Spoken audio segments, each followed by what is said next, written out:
तो इसके पहले जो है हमने चिट्ठे के प्रारूप के तहत जो है समता एवं दायित्व के अंतर्गत अंशधारी कोष और अंश आवेदन की राशि जब तक आवंटन नहीं हुआ है इन सारी बातों को डिटेल में हम समझ चुके थे।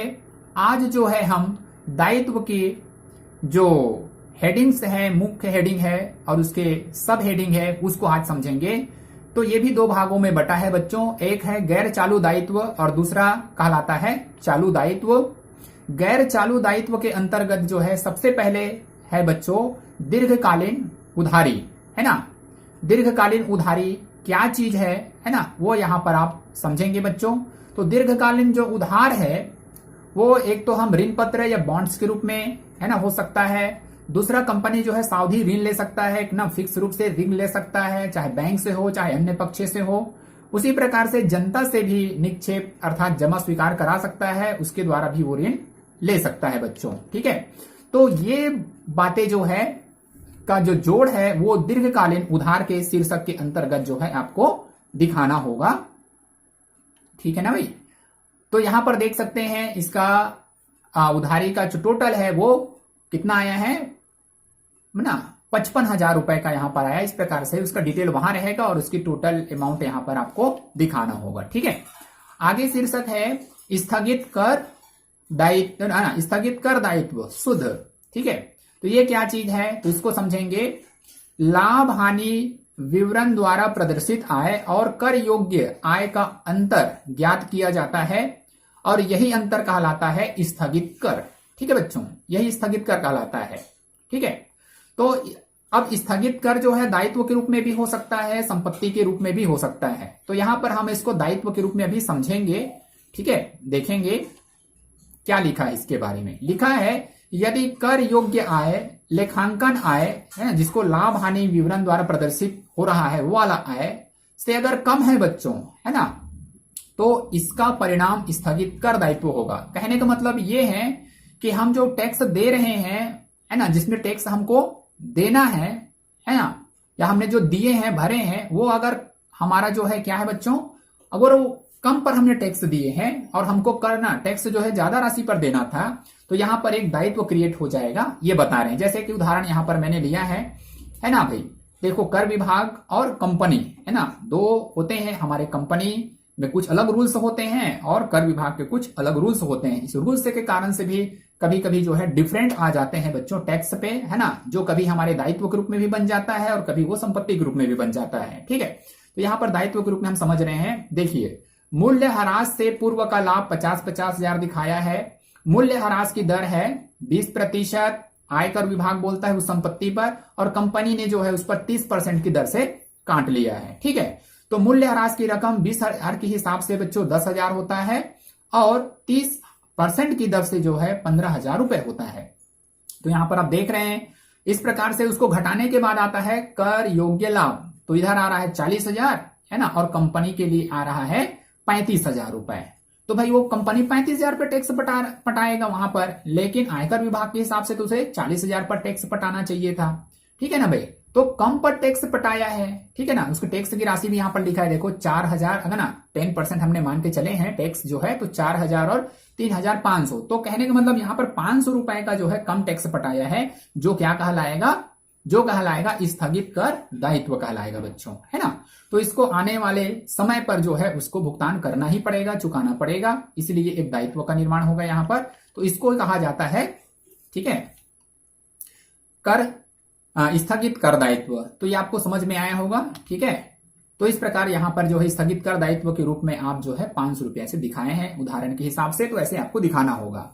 अगला टॉपिक है हमारा जो है अन्य गैर चालू दायित्व। इसके ऊपर हम समझेंगे ये क्या है अन्य गैर चालू दायित्व। ऐसा दायित्व जो उधार नहीं है, जिसे प्राप्त, है ना, जिसे नगद प्राप्त नहीं हुआ हो। मतलब उधार तो है ना, मतलब कैश के रूप में उधार नहीं कह सकते हैं। ठीक है ना, कैश नहीं मिला हो उस उधारी से। इस प्रकार के जो उधारी है वो कहलाता है बच्चों अन्य दीर्घकालीन, है ना, दायित्व। लेकिन जो है दायित्व निर्मित हो गया, जैसे हम किसी वस्तु को किस्तों में खरीदते हैं, किस्तों में खरीदते हैं, तो किस्तों में खरीदते हैं तो नगद पैसा हमको वहां से कुछ मिलता तो नहीं है, वस्तु मिलते हैं लेकिन नगद पैसा नहीं मिलते हैं वहां पर। ठीक है ना भाई, किस्तों में हम खरीदते हैं। तो तो इसमें नगद तो प्राप्त नहीं हुआ, किंतु दायित्व का निर्माण हो जाता है, और इस प्रकार के जो दायित्व होते हैं वही जो है ना अन्य दायित्व के अंतर्गत होते हैं, है ना, लिखे जाते हैं बच्चों। तो आपको समझ में आया होगा, ठीक है। अन्य, है ना, गैर चालू दायित्व क्या है, तो उसको इस शीर्षक के अंतर्गत आपको शामिल करना होगा। फिर है दीर्घकालीन प्रावधान।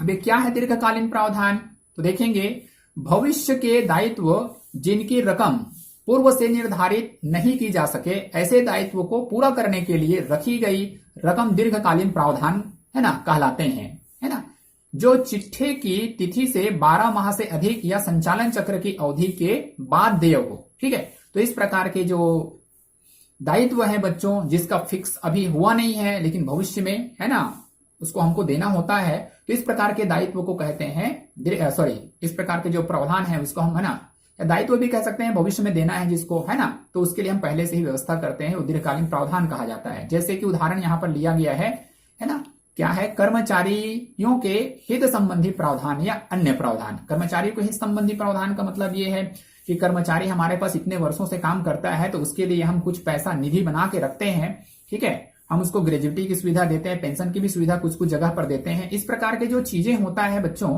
ठीक है, तो वो दीर्घकाल तक चलता है ना, और हर साल कोई ना कोई कर्मचारी जो है रिटायर्ड होता है ना, फर्म से पृथक होता है अपने उम्र कंप्लीट होने के पश्चात, तो उसके लिए हमको एक फंड बना के रखना होता है, ठीक है, एक प्रावधान हमें करने होते हैं, तो ये दीर्घकालीन प्रावधान माने जाते हैं, जो 12 माह से अधिक का होना चाहिए, है ना, ऐसे बोल रहे हैं, ठीक। तो ये दीर्घकालीन प्रावधान के अंतर्गत आपको यहाँ पर लिखना होगा, है ना, जिसकी उदाहरण आपको बताया कर्मचारियों के हित संबंधी प्रावधान, है ना, और उसी प्रकार से अन्य प्रावधान यहाँ पे लिखेंगे, ठीक। आगे चलते हैं बच्चों, चालू दायित्व। तो चालू दायित्व के अंतर्गत भी आप देखेंगे ऊपर गैर चालू दायित्व के अंतर्गत जो 4 शीर्षक दिए हैं उसमें से 3 शीर्षक यहां पर दिखेंगे, ठीक, वो दीर्घकालीन था और ये जो है अल्पकालीन होता है। जैसे पहला नंबर दिया है अल्पकालीन उधारी, ठीक है भाई, अल्पकाल के लिए कुछ समय के लिए 12 महीने से कम समय के लिए अगर हम खुद उधार लेते हैं, है ना, जिसको 12 महीने के अंतर्गत हमको पूरा करना होता है, चुकाना होता है, उस प्रकार के जो दायित्व होते हैं बच्चों, वो किसमें आएंगे, वो इसी कॉलम के अंतर्गत आएंगे, ठीक है। फिर है व्यापारिक देय।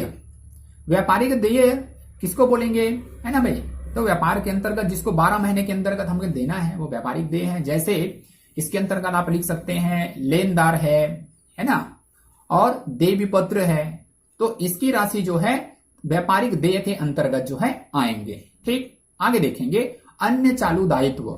जैसे ऊपर में हमने देखे अन्य गैर चालू दायित्व, तो उसी प्रकार से अन्य चालू दायित्व यहां पर हम लिखेंगे गैर, है ना, अन्य गैर चालू दायित्व में आपको मैंने क्या बताया था, जो किस्तों की राशि हम, है ना, डायरेक्टली जो है कैश के रूप में, है ना, कोई संपत्ति जो पैसा जो है हमको मिलता नहीं है, लेकिन जो है एक दायित्व के रूप में, है ना, कहने मतलब किस्तों के रूप में हम उसको खरीदे होते हैं, ठीक है। तो जो किस्त की जो राशि है वो यहां पर हम दिखा सकते हैं अन्य चालू दायित्व, क्योंकि किस्त की राशि हमको इसका पेमेंट करना है ना भाई, हो सकता है 3 साल 4 साल 2 साल के लिए हमने बनाए होंगे किस्त, तो जितना है वो तो अन्य गैर चालू दायित्व में होगा, लेकिन इस साल जिस भाग को हमको पटाना है उसको हम, है ना, अन्य चालू दायित्व के अंतर्गत शामिल कर सकते हैं, ठीक है बच्चों। अगला है अल्पकालीन प्रावधान। तो देखो ऐसे प्रावधान, है ना, जिसको 12 माह के अंदर आपको, है ना, देने की लायबिलिटी आ सकती है, जिसके अंतर्गत कर्मचारियों के हित संबंधी प्रावधान, जैसे बताया ना, हर साल कोई ना कोई कर्मचारी जो है क्या बोलते हैं कंपनी से जो है रिटायर्ड भी हो सकता है, तो उसको जो है इस साल हमको जिसको देना है ना, जिसको हमको इस साल देना है ना, तो उसके लिए जो है हम प्रावधान करते हैं, वो अल्पकालीन प्रावधान होता है। उसी प्रकार से कई व्यय होते हैं, है ना, जिसको भुगतान करना होता है इस साल बच्चों, तो उसके लिए भी प्रावधान किया जाता है। तो व्यय के लिए प्रावधान, कर के लिए प्रावधान, प्रस्तावित लाभांश, ठीक है, और अन्य प्रावधान, ये सारी चीजें जो है इस शीर्षक के अंतर्गत आएगा अल्पकालीन प्रावधान के अंतर्गत। तो जिसमें संपत्ति पक्ष को ले रहे हैं, तो इसके जो मुख्य जो हेडिंग है वो 2 है बच्चों, एक है गैर चालू संपत्ति और दूसरा है चालू संपत्ति। गैर चालू संपत्ति के अंतर्गत सबसे पहले है स्थायी संपत्ति, जिसमें आप देख रहे हैं दृश्य संपत्ति। दृश्य संपत्ति क्या है बच्चों, यहाँ पर आप देख रहे हैं ऐसी संपत्ति है जिसको हम देख सकते हैं, छू सकते हैं, है ना, जैसे भूमि, भवन, मशीन, फर्नीचर, वाहन आदि। ये समस्त संपत्तियां जो है मूर्त संपत्ति कहलाते हैं बच्चों, ठीक है। दूसरा होता है अमूर्त संपत्तियां। ऐसी संपत्तियां जिसको हम देख नहीं सकते, छू नहीं सकते, है ना, उस प्रकार की संपत्ति कंपनी के अंतर्गत होती है, जिसमें है ख्याति है या कोई ब्रांड्स है, ट्रेडमार्क है, कंप्यूटर सॉफ्टवेयर है, पेटेंट, खनन अधिकार इत्यादि हो सकते हैं बच्चों, या अमूर्त संपत्ति कहलाते हैं। उसके बाद तीसरा है पूंजीगत कार्य प्रगति पर। तो ये जो है मूर्त संपत्ति का ही एक भाग होता है बच्चों। जैसे कि हम एक कारखाने का निर्माण कर रहे हैं, संयंत्र का निर्माण कर रहे हैं, तो वो संयंत्र जो है ना, को बनने में जो है 2 साल 3 साल भी लग जाते हैं। तो जिस समय जो है हम चिट्ठे का निर्माण कर रहे हैं बच्चों, उस समय तक के उस निर्माण कार्य में हमने जितने भी धन खर्च किए हैं, है ना, उसको जो है पूंजीगत कार्य प्रगति पर, है ना, इस शीर्षक के अंतर्गत दिखाया जाएगा। और जैसे ही वो संपत्ति पूर्ण रूप से तैयार हो जाएंगे, कार्य करने योग्य बन जाएंगे, तो वही संपत्ति जो है मूर्त संपत्ति में मर्ज हो जाएंगे और ये पूंजीगत कार्य, है ना, प्रगति पर ये यहां से हट जाएगा। उसी प्रकार से जो है चौथा है बच्चों विकासाधीन अमूर्त संपत्ति। नाम है ना, अमूर्त संपत्ति से रिलेटेड है ये, ठीक है। तो ये जो है अमूर्त संपत्ति का एक हिस्सा है बच्चों, जिस पे ना अमूर्त संपत्ति में जैसे हम सॉफ्टवेयर ही ले ले, कंप्यूटर सॉफ्टवेयर, तो कई कंप्यूटर सॉफ्टवेयर जो है हमको बनवाने, है ना, बनाते हैं बच्चों, तो उसको भी बनाने में 2-3 साल भी लग जाते हैं, साल भर भी लग जाते हैं। और उसी बीच जो है हमारी कंपनी के चिट्ठी निर्माण की तिथि आ जाते हैं, तो उस पर जो है जो भी धनराशि जो है लगे हुए हैं वो विकासाधीन अमूर्त संपत्ति के अंतर्गत आएंगे, ठीक है बच्चों। और जैसे ही अमूर्त संपत्ति का पूरा कंप्लीट हो जाता है ना, तो इसकी जो राशियां हैं बच्चों वो ऑटोमेटिकली जो है अमूर्त संपत्ति के रूप में हम उसको दिखा सकते हैं। तो इस प्रकार से स्थायी संपत्ति का कुछ भाग था, है ना, जो कि आप देख रहे हैं। ना स्थायी संपत्ति के अंतर्गत ये 4 चीजें, ठीक है, तो समझ में आया होगा। आगे हम बात करते हैं बच्चों गैर चालू निवेश। अभी गैर चालू निवेश क्या है वो यहां पर समझाए हैं। ऐसा निवेश, है ना, जो चिट्ठे की तिथि से 12 माह से अधिक अथवा संचालन चक्र की अवधि से अधिक के लिए किया जाता है, गैर चालू निवेश कहलाते हैं। कहने का मतलब यह है कि भाई कंपनी के पास जो है कुछ पैसे रखा हुआ है, ठीक है, और उस पैसे का फिलहाल अभी कंपनी में किसी प्रकार की जरूरत नहीं है, उपयोगिता नहीं है, तो उस पैसे से हम जो है किसी अन्य बैंकों का, है ना, अंश खरीद सकते हैं, ऋण पत्र में इन्वेस्ट कर सकते हैं, बॉन्ड्स, म्यूचुअल फंड आदि में जो है अगर निवेश करते हैं, है ना, 1 साल से ऊपर के लिए, तो वो समस्त चीजें जो है गैर चालू निवेश के अंतर्गत लिखा जाएगा, ठीक है बच्चों। तो ये भी आपको समझ में आया होगा, ठीक। आगे देखते हैं स्थगित कर संपत्ति शुद्ध। जैसे हम लोग है समता और दायित्व पक्ष में पढ़े थे, स्थायी, है ना, कर दायित्व, ठीक है। उसी प्रकार से स्थायी कर संपत्ति दोनों में से एक होगा बच्चों, लेकिन कौन सा कंडीशन वो संपत्ति का रूप लेता है, देखिए, यदि कर योग्य आय लेखांकन आय से अधिक है तो इसका परिणाम जो है स्थगित कर संपत्ति होता है। जैसे एक उदाहरण यहां पर देखेंगे, कंपनी और आयकर विभाग, इसको आपको समझाया था। कंपनी, है ना, कभी अपना कुछ रूल्स रेगुलेशन होता है, आयकर का भी अपना रूल्स रेगुलेशन होता है बच्चों। इसके कारण से जो है, ठीक है, कभी कभी जो है संपत्ति व दायित्व का रूप भी, है ना, ले लेता है, ठीक। जिसमें देखेंगे मूल्य ह्रास को एक उदाहरण लेते हुए देखते हैं। मूल्य ह्रास से पूर्व का लाभ, जैसे कंपनी 50,000 कमाया है, ठीक है, और मूल्य ह्रास की जो दर है कंपनी जो है 20% लगाता है किसी संपत्ति में बच्चों, ठीक है, और आयकर विभाग उसी पर 30% लगाता है। तो आप देखेंगे मूल्य ह्रास की रकम कितना होगा, 20% के हिसाब से 10,000 होता है, आयकर विभाग के हिसाब से 15,000 होता है ना। घटाने के बाद कर योग्य लाभ कहेंगे तो 40,000 आता है, इसके आयकर के हिसाब से 35,000 आता है। तो आप जब कंपनी के हिसाब से निकाले 40,000 निकाले, मान के चलते हैं कि 10% जो है टैक्स रेट है बच्चों, तो आपने उसके हिसाब से 4,000 का टैक्स पटाए होंगे, लेकिन आयकर विभाग के अनुसार से आपको पटाना था केवल 3,500 का टैक्स। तो यहां पर आपने ज्यादा पैसे टैक्स के रूप में पेमेंट कर दिया है, तो यह एक प्रकार से संपत्ति, है ना, माना जाता है। इसका डिफरेंट जो है यही कहलाता है स्थगित कर संपत्ति, ठीक है बच्चों। तो इसको जो है आपको इस हेडिंग के तहत दिखाना है, स्थगित कर संपत्ति शुद्ध के अंतर्गत, ठीक है। अगला हम बात करते हैं दीर्घकालीन ऋण व अग्रिम। क्या चीज है दीर्घकालीन ऋण व अग्रिम? तो आप देखेंगे इसके अंतर्गत जो है ना, तो दीर्घकालीन ऋण के संबंध में यहां पर बातें हैं, यदि हमारी कंपनी ने अपना पैसा किसी अन्य कंपनी को 12 माह से अधिक वर्ष के लिए उधार या एडवांस दिया है तो इसी शीर्षक के अंतर्गत लिखेंगे बच्चों। जैसे कंपनी आ ने कंपनी ब को उधार दिए हैं, ऐसे में कंपनी आ अपने चिट्ठे में गैर चालू दायित्व के अंतर्गत दीर्घकालीन उधार है ना के नाम से लिखेगा। उसी प्रकार से कंपनी ब जो है ना, उसी उधार की राशि को गैर चालू संपत्ति के अंतर्गत दीर्घकालीन ऋण व अग्रिम है ना शीर्षक में, ठीक है, लिखेगा बच्चों। ठीक है, तो ये कहलाता है दीर्घकालीन ऋण व अग्रिम। कहने का मतलब है कि भाई हम जो है किसी दूसरे कंपनी को जो है उधार दिए हैं, वो वाला भाग जो है यहां पर आपको लिखना है, या किसी अन्य कंपनी को हमने अपने वस्तुओं के लिए एडवांस दिया हुआ है तो वो यहां पर लिखेंगे, लेकिन वो ऋण व एडवांस जो है 12 महीने से अधिक के लिए होना चाहिए। ठीक है बच्चों, इसके बाद हम समझेंगे अन्य गैर चालू संपत्तियां क्या है। तो इसके अंतर्गत ऐसे व्यय आते हैं बच्चों जिससे कंपनी ने शुरुआत में बड़ी रकम खर्च किए होते हैं, जिसे इस साल के लाभ हानि विवरण में नहीं दिखाया जाता, जिसे कुछ वर्षों तक धीरे धीरे जो है अपलिखित किया जाता है। जैसे प्रारंभिक व्यय है ना, जब कंपनी को शुरुआत करते हैं उस समय जो शुरुआत में जो खर्च होते हैं बच्चों, प्रारंभिक व्यय होते हैं, बड़ी रकम होता है, तो उसको एक ही साल में नहीं दिखाकर उसको है ना कई सालों तक दिखाते हैं। ठीक है, क्योंकि ये जो खर्च होते हैं वो लाइफ टाइम खर्च होते हैं बच्चों, दीर्घकालीन खर्च भी है ना, पूरे समय हमको है ना वो खर्चों का लाभ मिलेगा, इसी कारण से इसको धीरे धीरे करके दिखाते हैं। उसी प्रकार से जो है ना ऋण पत्र निर्गमन पर बट्टा, इसको भी धीरे धीरे करके हम दिखाते हैं। तो ये खर्चों को जो है अन्य गैर चालू संपत्ति के अंतर्गत जो है दिखाया जाता है। और ये भी ध्यान में रखेंगे चिट्ठे बनाने की तिथि तक के ऐसा कोई व्यय जिसको हमने लाभ हानि खाते में नहीं लिखा है और उसका शेष बचा हुआ है, तो वो समस्त जो व्यय होंगे वो इसी शीर्षक के अंतर्गत आएंगे। इस बातों को भी आपको ध्यान में रखना है। ठीक है बच्चों, तो अन्य गैर चालू संपत्ति के अंतर्गत क्या आएगा आपको बता दिया। अब हम चर्चा करते हैं चालू संपत्तियां। चालू संपत्ति के अंतर्गत आप देख रहे हैं चालू निवेश। चालू निवेश क्या चीज है, जैसे हमने वहां पर 1 नंबर में पढ़े थे है ना, गैर चालू संपत्ति के अंतर्गत है ना चालू निवेश। तो चालू निवेश है ना, गैर चालू निवेश में बताया था कि 12 माह से अधिक वर्ष के लिए निवेश किए हैं तो उसमें आ जाएगा, और 12 महीने से कम के लिए निवेश किए हैं बच्चों तो इस शीर्षक के अंतर्गत आएगा। ठीक, उसके बाद है स्टॉक एवं रहतिया।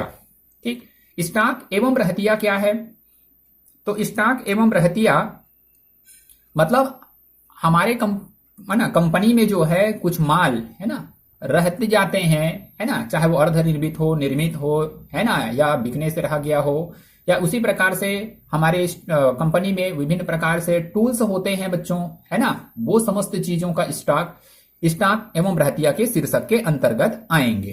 ठीक है बच्चों, उसके बाद 7 नंबर है व्यापारिक प्राप्य। व्यापारिक प्राप्य के अंतर्गत जो है कंपनी में आप जानते हैं देनदार है ना, और प्राप्य पत्र है, इस प्रकार के जो चीजें हैं वो व्यापारिक प्राप्य के अंतर्गत आते हैं बच्चों। ठीक है, अगला 10 नंबर में देखेंगे नगद एवं नगद तुल्य है ना। नगद जितने भी नगद होते हैं बच्चों वो समस्त चीजें इसमें आएंगे, और नगद तुल्य है ना, नगद तुल्य का मतलब है जो बहुत ही एक नगद ही के समान है। ठीक है, वो सारी चीजें इस शीर्षक के अंतर्गत आएंगे, जैसे बैंक वगैरह हैं है ना, वो इसमें आ जाएंगे। फिर है अल्पकालीन ऋण एवं अग्रिम, जैसे हमने वहां पर पढ़े थे दीर्घकालीन ऋण एवं अग्रिम।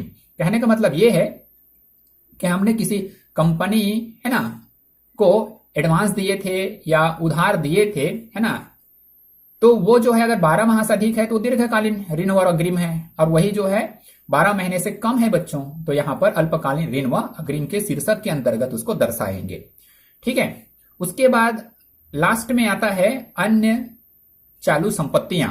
ठीक, अन्य चालू संपत्ति के अंतर्गत आप जो है क्या चीज लिखेंगे, जैसे मैंने वहां बताया था अन्य गैर चालू संपत्ति है ना के अंतर्गत जो है आपको क्या दिखाना है, ऐसे संपत्तियां है ना, या कह सकते हैं ऐसे व्यय है ना जिस पर हमने बहुत ज्यादा शुरुआत में किए हैं खर्च जो है। ठीक है, और उसको हम कुछ वर्षों तक जो है धीरे धीरे अपलिखित करते हैं, तो जितना भाग इस साल हमको कम करना है, अपलिखित करना है, उसको अन्य चालू संपत्ति शीर्षक के अंतर्गत दिखाया जाएगा। जैसे व्यापारिक क्या बोलते हैं प्रारंभिक व्यय है, प्रारंभिक व्यय जैसे आपने 1 लाख का किया है ना, और आप चाहते हैं इसको धीरे धीरे करके 10 साल तक हमको, है ना, ये करना है, अपलेखित करना है। तो 10 साल तक करेंगे तो उसका एक हिस्सा 10,000 का आएगा जो कि इस शीर्षक में आएगा अन्य चालू दायित्व, जिसको इस साल हमें अपलेखित करना होगा। ठीक है बच्चों, तो इस प्रकार से आपको मैंने, है ना, कंपनी के संपूर्ण चिट्ठे को जो भी एलिमेंट्स हैं उसमें जो भी तत्व है वो सारी चीजों को मैंने बता दिया, है ना, उसको कहां कहां से, है ना, छट करके आपको लिखना है ना, कैसे लिखना है, ये समस्त चीजें जो है आपको इसमें बताया। और उसके बाद इसको हम टोटल कर देते हैं, तो इस प्रकार दोनों पक्षों का योग हमारा बराबर होता है। ठीक है, जैसे शुरुआत में आपको बताया गया, तो यही मुख्य शीर्षक और सब शीर्षक को मैंने बताया था।